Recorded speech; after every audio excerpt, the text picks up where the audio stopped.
കേരളത്തിലെ ദേവീക്ഷേത്രങ്ങളിൽ അതിവിശിഷ്ടമായ അല്ലെങ്കിൽ ഏറ്റവും പ്രധാനമായ ക്ഷേത്രമാണ് ചോറ്റാനിക്കര ദേവീക്ഷേത്രം. ഇവിടെ ഭക്തർക്ക് അനുഗ്രഹം ചൊരിയുന്ന ദേവി മേൽക്കാവിലും കീഴ്ക്കാവിലുമായി കുടികൊള്ളുന്നു. മേൽക്കാവില് സാത്വിക ഭാവത്തിലും കീഴ്ക്കാവില് രൗദ്രഭാവത്തിലുമാണ് ദേവി കുടികൊള്ളുന്നത്. ഈ ക്ഷേത്രത്തിലെ അതിവിശിഷ്ടമായ ഒരു ചടങ്ങാണ് മകം തൊഴൽ.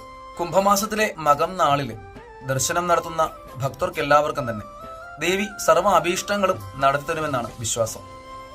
വില്ലുമംഗലം സ്വാമിക്ക് ദേവി ദർശനം നൽകിയതിന്റെ ഓർമ്മയ്ക്ക് വേണ്ടിയിട്ടാണ് കുംഭമാസത്തിലെ മകം നാളില് ഇത്ര വിശിഷ്ട ദിവസമായി അവിടെ കരുതിപ്പോരുന്നത്. കുംഭമാസത്തിലെ രോഹിണി നാളിൽ കൊടിയേറി ഉത്രാനാളിൽ ആറാട്ടോടുകൂടി അവസാനിക്കുന്ന ഉത്സവത്തിന്റെ 7ാം ദിവസമാണ് ഈ മകം തൊഴിൽ വരുന്നത്. മകം തൊഴുവാനായിട്ട് എത്തുന്ന ആയിരക്കണക്കിന് ഭക്തർക്ക്, അതിൽ കൂടുതലും സ്ത്രീജനങ്ങൾക്കാണ് ഇവിടെ ഈ മകം തൊഴിലിന് പ്രാധാന്യം കൊടുക്കുന്നത്. അവർക്കെല്ലാവർക്കും തന്നെ നെടുമംഗല്യം ഉണ്ടാകുമെന്നും അല്ലെങ്കിൽ ദീർഘമംഗല്യം ഉണ്ടാകുമെന്നാണ് വിശ്വാസം.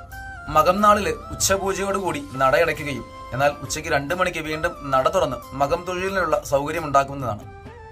വില്ലുമംഗലം സ്വാമിയാർക്ക് കുംഭമാസത്തിലെ മകം നാളില് മിഥുന ലഗ്ന സമയത്താണ് ദേവി ദർശനം നടത്തിയത്. അതിന്റെ ഓർമ്മയ്ക്കാണ് ഈ 2 മണിക്ക് ക്ഷേത്ര നട തുറന്ന് ഭക്തർക്ക് ദേവി ദർശനം നൽകുന്നത്.